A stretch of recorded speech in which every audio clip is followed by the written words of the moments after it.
Hi friends, R4iലേക്ക് എല്ലാവർക്കും ഒരിക്കൽ കൂടി സ്വാഗതം.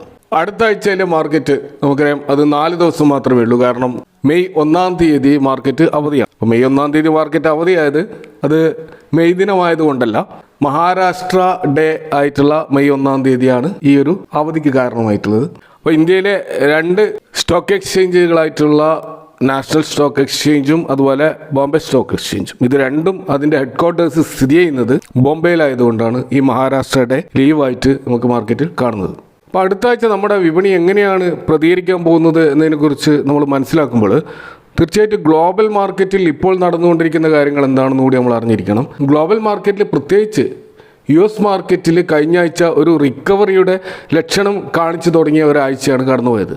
അപ്പോൾ ഡൊണാൾഡ് ട്രംപും ജെറോം പവലും തമ്മിലുള്ള ആ ഒരു കോൺഫ്ലിക്റ്റ് അത് അവസാനിച്ചത് തീർച്ചയായിട്ടും US മാർക്കറ്റിൽ വലിയ ആശ്വാസമാണ് പ്രദാനം ചെയ്തത്. ഇതുകൂടാതെ തന്നെ US-ഉം ചൈനയും തമ്മിലുള്ള ട്രേഡ് വാറിൻ്റെ ആ ഒരു പിരിമുറുക്കം കുറേയൊക്കെ അയവ് വന്നതായിട്ട് നമുക്ക് കാണാൻ കഴിയും. അപ്പോൾ മൊത്തത്തിൽ അതുകൊണ്ട് തന്നെ ഗ്ലോബൽ മാർക്കറ്റിൽ ഒരു ആശ്വാസത്തിൻ്റെ ഒരു സിനാരിയോ ആണ് നമ്മളിപ്പോൾ കണ്ടുകൊണ്ടിരിക്കുന്നത്. നമ്മൾ ഇന്ത്യൻ മാർക്കറ്റിലേക്ക് വന്നാൽ കഴിഞ്ഞ ആഴ്ച ഇന്ത്യൻ വിപണി അതിൻ്റെ റിക്കവറി തുടർന്നെങ്കിലും പെഹൽഗാമിലുണ്ടായിട്ടുള്ള ടെറർ അറ്റാക്ക് അത് സൃഷ്ടിച്ച ഉത്കണ്ഠയും അതിനെ തുടർന്നുണ്ടായിട്ടുള്ള ജിയോഗ്രഫിക്കൽ ടെൻഷൻസും വിപണിയെ കുറച്ചൊക്കെ പുറകോട്ട് വലിക്കുകയുണ്ടായി. ഇപ്പോൾ ഒരു കൺസോളിഡേഷൻ ലെവലിലാണ് നമുക്ക് നിഫ്റ്റി കാണാൻ കഴിയുന്നത്.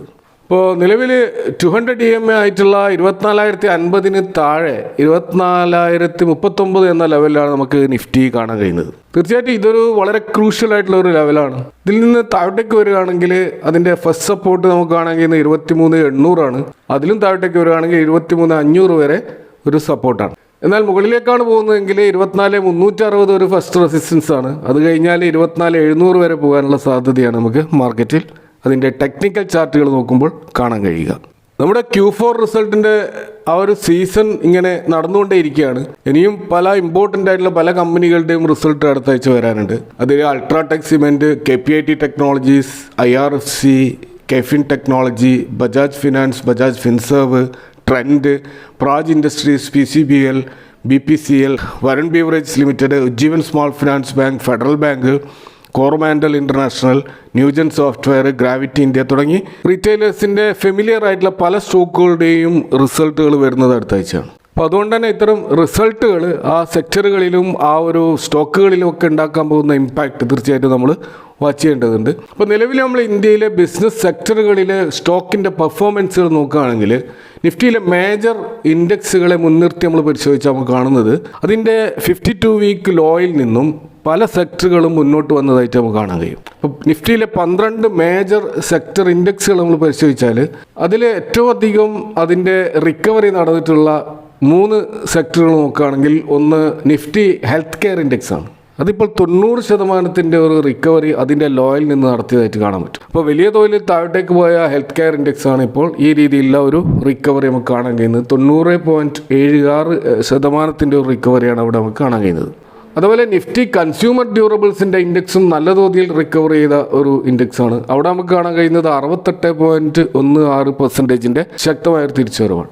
അതുപോലെ നിഫ്റ്റി ഓയിൽ ആൻഡ് ഗ്യാസ് സെഗ്മെൻറ്റിലും നല്ല റിക്കവറി ഉണ്ടായി. കാരണം അതിൻ്റെ 52 വീക്ക് ലോയിൽ നിന്നും ഇപ്പോൾ 62.34% മുന്നോട്ട് വന്നതായിട്ട് നമുക്ക് കാണാൻ കഴിയും. സെക്ടർ ഇൻഡെക്സുകളിൽ ഏറ്റവും റീസെൻ്റ് ആയിട്ട് നടന്ന റാലികൾ കാരണം അതിൻ്റെ 52 വീക്ക് ഹൈയിലേക്ക് കുതിച്ചുകൊണ്ടിരിക്കുന്ന 4 സെക്ടറുകൾ നമുക്ക് കാണാൻ പറ്റും. അവയിൽ നിഫ്റ്റി ബാങ്ക്, അതുപോലെ നിഫ്റ്റി ഫൈനാൻഷ്യൽ സർവീസസ്, ഇത് ഏകദേശം 2 to 3% മാത്രമാണ് ഇനി 52 വീക്ക് ഹൈയിലേക്ക് എത്താൻ ബാക്കിയുള്ളത്. അതുപോലെ നിഫ്റ്റി ഹെൽത്ത് കെയർ ഇൻഡെക്സും നിഫ്റ്റി ഫാർമയും ഏകദേശം 8 to 10% ഒരു ഡിഫറൻസിലാണ് ഇപ്പോൾ 52 വീക്ക് ഹൈയുമായിട്ട് നിൽക്കുന്നത്. അപ്പോൾ ഈ 4 സെക്ടറുകളും റെസിപ്രോക്കൽ താരിഫുമായി ബന്ധപ്പെട്ട ആ ഒരു വളറ്റിലിറ്റിക്ക് വിധേയമാകില്ല എന്നൊരു അനുമാനത്തിലാകാം ഈ ഒരു മുന്നേറ്റം ഉണ്ടായിട്ടുള്ളത്. ഈ 4 സെക്ടറുകൾ നെക്സ്റ്റ് വീക്കിലും കൂടുതൽ ലൈംലൈറ്റിൽ വരാൻ സാധ്യതയുണ്ട്. കാരണം അത് അതിൻ്റെ ഓൾ ടൈം ഹൈയിലേക്ക് പോകാനുള്ള ഒരു ബുള്ളിഷ് മൊമെൻറ്റത്തിലാണ് ഈ 4 സെക്ടറുകളും നമുക്ക് കാണാൻ കഴിയുക. എന്നാൽ നമ്മുടെ ഡൊമസ്റ്റിക് ഇൻറ്റേർണൽ ഇഷ്യൂസ്, ഇപ്പോൾ ഇന്ത്യ പാക് ടെൻഷൻസ് ഒക്കെ വളരെ കൂടുകയും ഡൊമസ്റ്റിക് ക്യൂസ് കൂടുതൽ നെഗറ്റീവ് ആവുകയാണെങ്കിൽ ചിലപ്പോൾ ഈ സെക്ടറുകളിൽ ഒരു പ്രോഫിറ്റ് ബുക്കിങ്ങിൻ്റെ സാധ്യതയും നമുക്ക് തള്ളിക്കളയാനാവില്ല. അപ്പോൾ നിലവിൽ നമ്മുടെ ഇന്ത്യൻ മാർക്കറ്റ് നോക്കുമ്പോൾ ഏറ്റവും പോസിറ്റീവായിട്ട് നമ്മൾ കാണുന്ന ഒരു ഫാക്ടർ എന്ന് പറയുന്നത് ഫോറിൻ ഇൻവെസ്റ്റേഴ്സിൻ്റെ കണ്ടിന്യൂസ് ആയിട്ടുള്ള ബൈങ് ആണ്. കാരണം ഏപ്രിൽ 15 തുടങ്ങി ഏപ്രിൽ 25 വരെയുള്ള 8 ട്രേഡിംഗ് സെഷനിൽ foreign institutional investors net buyers ആയിട്ട് നമുക്ക് കാണാൻ പറ്റും. അപ്പോൾ ഈ മാസം ഇനി ഒരു 3 ട്രേഡിംഗ് സെഷൻ കൂടി മാത്രമേ ബാക്കിയുള്ളൂ. നിലവിലിപ്പോൾ 2175 ഒരു നെഗറ്റീവ് നെറ്റ് സെല്ലിംഗ് ലെവലിലാണ് ഫോറിൻ ഇൻവെസ്റ്റേഴ്സ് ഉള്ളത്. അപ്പോൾ ഇപ്പോഴുള്ള ഈ ബൈങ് അടുത്ത 3 ദിവസം തുടരുകയാണെങ്കിൽ ഈ ഒരു ഏപ്രിൽ മാസം ഫോറിൻ ഇൻവെസ്റ്റേഴ്സ് നെറ്റ് ബയേഴ്സ് ആയിട്ട് മാറുന്ന ഒരു കാഴ്ചയായിരിക്കും ചിലപ്പോൾ നമുക്ക് കാണാൻ കഴിയുക. അപ്പോൾ 2024 ഒക്ടോബർ മാസം തുടങ്ങിയ ഫോറിൻ ഇൻസ്റ്റിറ്റ്യൂഷണൽ ഇൻവെസ്റ്റേഴ്സിൻ്റെ നോൺ സ്റ്റോപ്പ് സെല്ലിങ്ങിന് ഒരു തടയിട്ടത് കഴിഞ്ഞ മാസമായിരുന്നു. അപ്പോൾ മാർച്ചിൽ അവർ നെറ്റ് ബയേഴ്സ് ആയിട്ട് മാറിയിരുന്നു. അപ്പോൾ ഈ ഏപ്രിൽ മാസവും ഇതേപോലെ ഒരു നെറ്റ് ബയേഴ്സ് ആയിട്ട് മാറും എന്നുള്ള ഒരു ആകാംക്ഷയാണ് നമ്മൾ ഇനി ബാക്കി നിൽക്കുന്നത്. ഇനി നമ്മൾ ഇതുവരെ Q4 റിസൾട്ട് പ്രസിദ്ധീകരിച്ച കമ്പനികളിൽ നല്ല ഏർണിങ്സ് റിപ്പോർട്ട് ചെയ്ത് ശ്രദ്ധയാകർഷിച്ച ചില കമ്പനികൾ നമുക്ക് പരിചയപ്പെടാം. അതിലൊന്ന് ഹവൽസ് ഇന്ത്യ എന്ന് പറയുന്ന ഇന്ത്യയിലെ ലീഡിംഗ് ആയിട്ടുള്ള ഫാസ്റ്റ് മൂവിങ് ഇലക്ട്രിക് ഗുഡ്സ് കമ്പനിയാണ്. അപ്പോൾ ഗ്ലോബൽ പ്രസൻസ് ഉള്ള ഈ കമ്പനിയുടെ കഴിഞ്ഞ ആഴ്ച വന്ന റിസൾട്ടിൽ നമുക്ക് കാണാൻ കഴിയുന്നത് അതിൻ്റെ ഒരു ഡബിൾ ഡിജിറ്റ് ഗ്രോത്ത് ആണ്. കൂടാതെ അതിൻ്റെ വാല്യുവേഷൻ ഇപ്പോൾ അതിൻ്റെ മീഡിയം PEയേക്കാൾ താഴെയാണ്, എന്നാൽ ഇൻഡസ്ട്രി PEയോട് യോജിച്ച് നിൽക്കുകയാണ്. ഫെയർലി വാല്യൂഡ് ആയിട്ടുള്ള ഒരു പൊസിഷനിലാണ് ഹെവൽസ് നമുക്കിപ്പോൾ കാണാൻ കഴിയുന്നത്. മറ്റൊരു സ്റ്റോക്ക് നല്ല റിസൾട്ട് വന്ന സ്റ്റോക്ക് നമുക്ക് രണ്ടാമതായിട്ട് കാണാൻ പറ്റുന്നത് വാരി എനർജീസ് ആണ്. ഇന്ത്യയിലെ സോളാർ PV മൊഡ്യൂൾസ് മാനുഫാക്ചർ ചെയ്യുന്ന ഈ കമ്പനിക്ക് US വലിയ പ്രസൻസ് ഉള്ള ഒരു കമ്പനി കൂടിയാണ്. ഇതിൻ്റെ റിസൾട്ട് നമുക്ക് കാണാൻ കഴിയുന്നത് അതിൻ്റെ ഇയർ ഓൺ ഇയർ പ്രോഫിറ്റിൽ 130% ഒരു ട്രിപ്പിൾ ഡിജിറ്റ് ഗ്രോത്ത് നമുക്ക് കാണാൻ പറ്റും. മൊത്തത്തിൽ ഇയർ ഓൺ ഇയറിലും ക്വാർട്ടർ ഓൺ ക്വാർട്ടറിലും ഡബിൾ ഡിജിറ്റ് ഗ്രോത്തും ദൃശ്യമാണ്. ഇതിൻ്റെ PE ഇപ്പോൾ അതിൻ്റെ മീഡിയൻ PEയേക്കാളും അതേപോലെ തന്നെ ഇൻഡസ്ട്രി PEയേക്കാളും താഴെയാണ് നിൽക്കുന്നത്.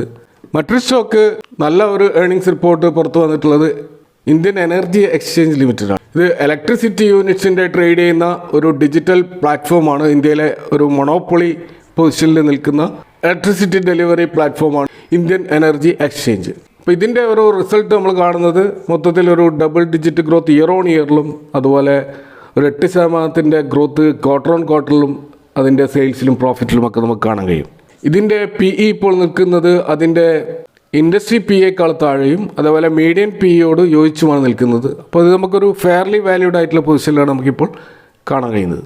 മറ്റൊരു സ്റ്റോക്ക് വമ്പിച്ച റിസൾട്ട് പ്രസിദ്ധീകരിച്ചത് ട്രാൻസ്ഫോമേഴ്സ് ആൻഡ് റെക്ടിഫയേഴ്സ് ഇന്ത്യ എന്ന് പറയുന്ന സ്റ്റോക്കാണ്. ഇപ്പോൾ പവർ മാനുഫാക്ചറിലും ഫർണസിലും ഒക്കെ ആവശ്യമുള്ള റെക്ടിഫയർ ട്രാൻസ്ഫോമേഴ്സ് സപ്ലൈ ചെയ്യുന്ന ഈ ഒരു കമ്പനി അതിൻ്റെ സെയിൽസിലും പ്രോഫിറ്റിലും നമ്മൾ കാണുന്നത് വമ്പിച്ചൊരു ഗ്രോത്താണ്. ട്രിപ്പിൾ ഡിജിറ്റ് ഗ്രോത്താണ് അതിൻ്റെ പ്രോഫിറ്റിൽ നമ്മൾ കാണുന്നത് 129%. അതുപോലെ ക്വാർട്ടർ ഓൺ ക്വാർട്ടറിലും ഒരു ഡബിൾ ഡിജിറ്റ് ഗ്രോത്ത്, അതും 69% ഒക്കെയുള്ള ഒരു പ്രോഫിറ്റാണ് നമ്മൾ കാണുന്നത്. ഇതിൻ്റെ PE റേഷ്യോ ഇപ്പോൾ 72.4 ആണ്. അപ്പോൾ 3 ഇയേഴ്സിൻ്റെ ഒരു മീഡിയം PE താഴെയാണെങ്കിലും ഇൻഡസ്ട്രി PEയേക്കാൾ നല്ല ഉയരത്തിലാണ് ഈ സ്റ്റോക്കിൻ്റെ PE ഇപ്പോൾ നമ്മൾ കാണുന്നത്. അതുകൊണ്ട് തന്നെ ഇതൊരു ഓവർ വാല്യൂഡ് പൊസിഷനിൽ തന്നെയാണ് നിൽക്കുന്നത് എന്ന് നമുക്ക് പറയേണ്ടി വരും. അടുത്ത ഒരു സ്റ്റോക്ക് നല്ല ഏർണിങ്സ് റിപ്പോർട്ട് കാഴ്ചവെച്ചത് ഇൻ്റർനാഷണൽ ജമ്മോളജിക്കൽ ഇൻസ്റ്റിറ്റ്യൂട്ട് ലിമിറ്റഡ് ആണ്. ഇത് ഈ ഡയമണ്ടിനും അതുപോലെ സ്റ്റോണിനും ജ്വല്ലറിക്കും ഒക്കെ സർട്ടിഫിക്കേഷൻ നൽകുന്ന ഇൻ്റർനാഷണലി റെപ്യൂട്ടഡ് ആയിട്ടുള്ള ഒരു ഇൻഡിപെൻഡൻറ്റ് കമ്പനിയാണ്. ഇത് അടുത്ത കാലത്താണ് സ്റ്റോക്ക് മാർക്കറ്റിൽ ലിസ്റ്റ് ചെയ്തത്. ഇതിൻ്റെ ഇയർ ഓൺ ഇയർ സെയിൽസിലായാലും ക്വാർട്ടർ ഓൺ ക്വാർട്ടർ സെയിൽസിലായാലും ഒരു ഡബിൾ ഡിജിറ്റ് ഗ്രോത്ത് നമുക്ക് ദൃശ്യമാണ്. ഇതിൻ്റെ PE ഇപ്പോൾ അതിൻ്റെ മീഡിയം PEയോട് യോജിച്ച് തന്നെയാണുള്ളത്. ഇൻഡസ്ട്രി PEയേക്കാൾ കൂടുതലായിട്ടാണ് സ്റ്റോക്കിൻ്റെ PE നമുക്ക് കാണാൻ കഴിയുന്നത്. അപ്പോൾ ഒരു ഓവർ വാല്യൂഡ് പൊസിഷനിൽ തന്നെയാണ് ഇപ്പോഴും ഈ ജമ്മോളജിക്കൽ ഇൻസ്റ്റിറ്റ്യൂട്ട് നിൽക്കുന്നത് എന്ന് നമുക്ക് പറയേണ്ടി വരും. അടുത്തൊരു സ്റ്റോക്ക് നമ്മൾ കാണുന്നത് ഫോഴ്സ് മോട്ടോഴ്സ് ആണ്. ഇവർ ലൈറ്റ് ആയിട്ടുള്ള കമേഴ്ഷ്യൽ വെഹിക്കിൾസും മൾട്ടി യൂട്ടിലിറ്റി വെഹിക്കിൾസും അതുപോലെ അഗ്രികൾച്ചർ ഫീൽഡിലുള്ള ട്രാക്ടേഴ്സൊക്കെ നിർമ്മിക്കുന്ന ഒരു ഇന്ത്യയിലെ ലീഡിംഗ് ഓട്ടോമൊബൈൽ കമ്പനിയാണ്. ഇതിൻ്റെ റിസൾട്ടും വളരെ നല്ല രീതിയിലാണ് വന്നതെന്ന് കാണാം. ഒരു double digit growth year on ഇയറിലും ക്വാർട്ടർ ഓൺ ക്വാർട്ടറിലും നമുക്ക് കാണാൻ പറ്റും.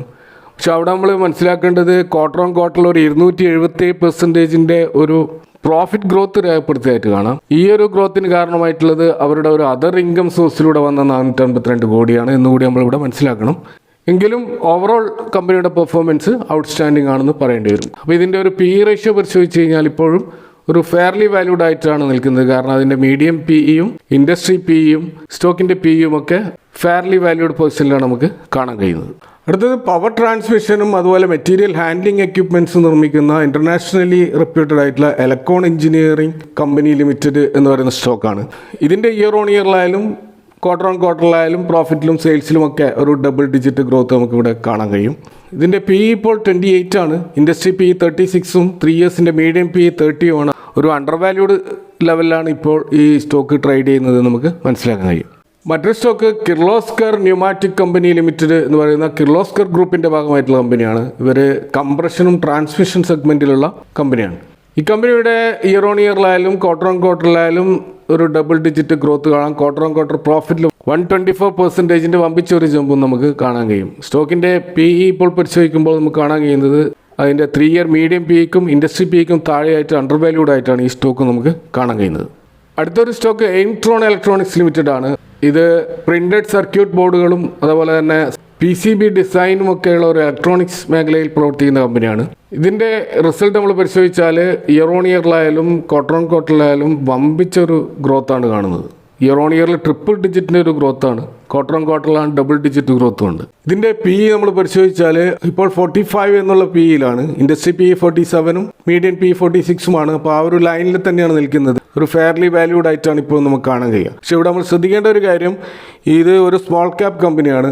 മാർക്കറ്റ് ക്യാപ്പ് 1000 കോടിക്ക് അടുത്ത് നിൽക്കുന്ന ഒരു കമ്പനി ആയതുകൊണ്ട് തന്നെ ഒരു റിസ്ക് ഫാക്ടർ ഈ സ്റ്റോക്കിലുണ്ട് എന്ന് നമ്മൾ മനസ്സിലാക്കണം. അവസാനമായിട്ട് നമ്മൾ കാണുന്ന സ്റ്റോക്ക് സെല്ലക്കോർ ഗാഡ്ജറ്റ്സ് ലിമിറ്റഡ് എന്ന് പറയുന്ന കൺസ്യൂമർ ഇലക്ട്രിക് പ്രൊഡക്ട്സ് നിർമ്മിക്കുന്ന കമ്പനിയാണ്. ഇതിൻ്റെ ഇയർ ഓൺ ഇയർ സെയിൽസിലായാലും പ്രോഫിറ്റിലായാലും ഒരു ഡബിൾ ഡിജിറ്റ് ഗ്രോത്ത് കാണാം. ഇയർ ഓൺ ഇയർ സെയിൽസിൽ 106% ഒരു വമ്പിച്ച ജമ്പും നമുക്ക് കാണാൻ കഴിയും. അപ്പോൾ ഇതിൻ്റെ ഒരു PE നമ്മൾ പരിശോധിച്ചാൽ 3 ഇയേഴ്സിൻ്റെ PE 37ഉം ഇൻഡസ്ട്രി PE 42 ആണ്. സ്റ്റോക്കിൻ്റെ PE 32 മാത്രമേ ഉള്ളൂ. അപ്പോൾ അവിടെ ഒരു അണ്ടർ വാല്യൂഡ് ആയിട്ടാണ് ഈ സ്റ്റോക്ക് നമുക്ക് കാണുന്നത്. സ്റ്റോക്കിൻ്റെ പ്രൈസ് 46 റുപ്പീസ് മാത്രമേ ഉള്ളൂ. അപ്പോൾ ഇതൊരു ചെറിയൊരു കമ്പനിയാണ് നമ്മൾ മനസ്സിലാക്കുന്നത്. ഇതിൻ്റെ മാർക്കറ്റ് ക്യാപ്പ് 1000 കോടി മാത്രമുള്ള ഹൈലി റിസ്കി ആയിട്ടുള്ള ഒരു കമ്പനിയാണ്. അപ്പോൾ ഇവിടെ പരാമർശിച്ച ഈ ഒരു 10 സ്റ്റോക്കുകൾ ഒരിക്കലും ഒരു ബൈ റെക്കമെൻഡേഷൻ അല്ല, ഒരു എഡ്യൂക്കേഷണൽ ഇൻഫോർമേറ്റീവ് വീഡിയോ ആയിട്ട് മാത്രം ഇതിനെ കാണുക. നിങ്ങൾ നിങ്ങളുടെ റിസർച്ച് നടത്തിക്കൊണ്ട് മാത്രം ഇൻവെസ്റ്റ്മെൻറ്റ് ഡിസിഷൻ എടുക്കുക. സ്റ്റോക്കുകളെ കുറിച്ചുള്ള നിങ്ങളുടെ അഭിപ്രായങ്ങളും കമൻറ്റുകളും അറിയിക്കുക. Thanks for watching. See you next time with another video.